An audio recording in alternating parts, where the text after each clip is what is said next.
On m'avait prévenu. Décidément, les peines de cœur existent bel et bien. Elles nous tombent dessus malgré qu'on se donne à fond pour les esquiver. J'étais perchée sur mon étoile. Je ne voyais pas les embûches posées sur la route. J'étais certaine de faire partie d'une de ces rares comètes qui ne tomberaient pas, qu'il n'était pas possible pour nous de nous briser. Nous étions une seule et même histoire, comme les contes de fées.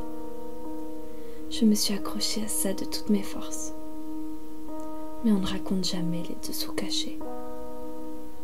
On ne raconte jamais qu'un jour, la princesse se retrouve dans son lit à pleurer, comme si elle n'avait plus une seule respiration pour tenir. On ne dit pas non plus que la fin des temps arrive si vite, et que la tristesse accable même les histoires les plus belles et les plus solides. Et je me suis heurtée, parce qu'à ma hauteur j'étais en plein rêve. Je pensais que l'ouragan que les gens subissaient n'aurait pas pu monter jusque-là. Sauf qu'il m'a envahi. Un jour tu m'as dit « c'est fini ». Et ces mots ont résonné dans ma tête. J'ai prié de tout mon cœur pour que ce ne soit qu'une vaste blague, que ce fameux jour ne soit rien d'autre que le 1er avril ou au pire, une saute d'humeur de ta part. Mais tu étais décidée, et les milliers de belles phrases que j'avais voulu te conter n'y auraient rien changé. C'est douloureux. On ne s'imagine même pas à quel point une rupture peut nous atteindre, lorsqu'on croyait qu'elle ne nous était pas réservée. Je n'étais certainement pas la fille la plus parfaite du monde, mais j'aurais donné tout ce que j'avais pour rendre ton existence meilleure. Ce jour-là, j'ai arrêté de regarder les belles histoires qu'on me racontait depuis mon enfance. Un prince, une princesse, une fin heureuse. Que des mensonges. Je pouvais plus les voir. Mes rêves, mes projets et ma vie tout entière s'étaient effondrés. Et je n'avais plus une seule force pour rebâtir, ne serait-ce qu'un mur. Un simple mur. Alors j'ai continué à t'écrire, à espérer en la vie, à croire que je pourrais me relever.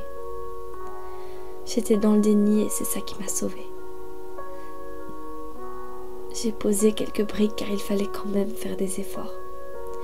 Je me suis levée le matin parce que je croyais encore que le soleil pourrait réchauffer les parties heurtées de mon cœur.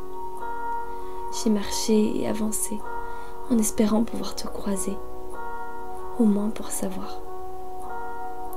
Il n'y avait pas de raison valable à détruire la plus belle histoire que nous avions connue.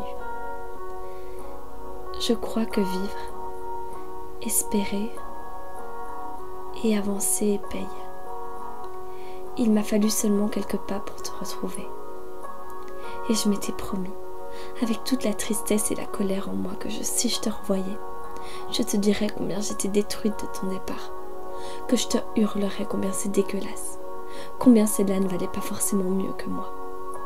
Je voulais te secouer, te raisonner, mais c'était stupide. Alors j'ai préféré te sourire. Soyez heureux, vivez, levez-vous le matin avec un quelconque espoir. C'est grâce à cette esquisse de sourire sur mon visage, qui m'a valu toute mon énergie, que notre histoire de conte de fées ne s'est pas définitivement terminée.